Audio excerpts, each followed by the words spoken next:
Perkenalkan, nama saya Marcelinus Wahyuga Novarizky. Saya perwakilan dari kelompok 4, Bantuan Hukum Masyarakat Universitas Pekalongan. Pertemuan kali ini, kami mengangkat tema tentang bijak dalam sosial media. Ya, ini meliputi tentang bagaimana cara kita menyikapi berita-berita tersebut, bagaimana cara kita menyikapi berita itu berisi tentang ujaran kebencian, berita bohong, ataupun itu berita yang benar. Kita harus bisa memilah, kita harus bisa bijak dalam bermedia sosial. Lantas, bagaimana caranya? Banyak berita hoaks tersebar di media sosial yang dipercaya oleh pembaca tanpa klarifikasi. Dan bahkan, banyak dari mereka yang turut serta menyebarkan berita tersebut. Apakah Anda salah satu dari mereka? Ada fakta menarik yang perlu Anda tahu. Sadarkah Anda akan dampak dari penyebaran berita hoaks? Berikut adalah beberapa cara untuk mencegahnya. 1. Jangan mudah mengambil kesimpulan dari berita dengan judul provokatif. 2. Selalu baca dulu isinya. 3. Cermati alamat situs. 4. Periksa ulang bagaimana fakta sebenarnya. 5. Cek keaslian foto. 6. Diskusikan berita tersebut dengan orang lain yang tentunya memiliki sumber berita lain. Intinya, jangan mudah percaya. Mencari kebenaran itu penting sebelum Anda menyebarkan berita tersebut.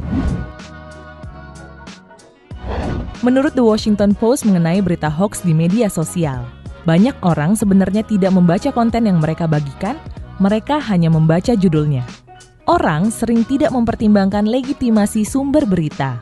Makin sering orang melihat sebuah konten, makin mudah mereka mempercayainya. Maka, kita harus selalu konfirmasi ulang kebenaran berita. Ingat, berhati-hatilah dengan berita di media sosial. Macam-macam. Oke. Jenis-jenis dalam Undang-Undang ITE dibagi menjadi 3. Yang pertama yaitu adalah hoax atau berita bohong. Yang kedua adalah ujaran kebencian atau hate speech. Dan yang ketiga yaitu adalah cherry picking. Kadang-kadang waktu kita ngerasa kesal karena masalah yang sepele, kita nulisin emosi secara langsung di sosial media. Sampai kita nggak sadar, udah nulisin kata-kata kasar, kebencian, hujatan, fitnah, bahkan sampai provokasi, dan itu adalah hate speech. Kita nggak sadar bahwa yang kita posting dan kita share bisa dilihat siapapun, kapanpun, dan dimanapun. Cuma berawal dari kata-kata yang kasar bisa berakibat sampai konflik sosial. Wow, ternyata ada loh undang-undang yang mengatur tentang hate speech. Mulai dari undang-undang yang berisi tentang merusak nama baik seseorang, ras atau kelompok, undang-undang yang berisi tentang menghina, memfitnah, dan memprovokasi. Daripada terjadi konflik sosial bahkan sampai kena hukum, so lebih baik sopan dan santun dalam menggunakan sosial media.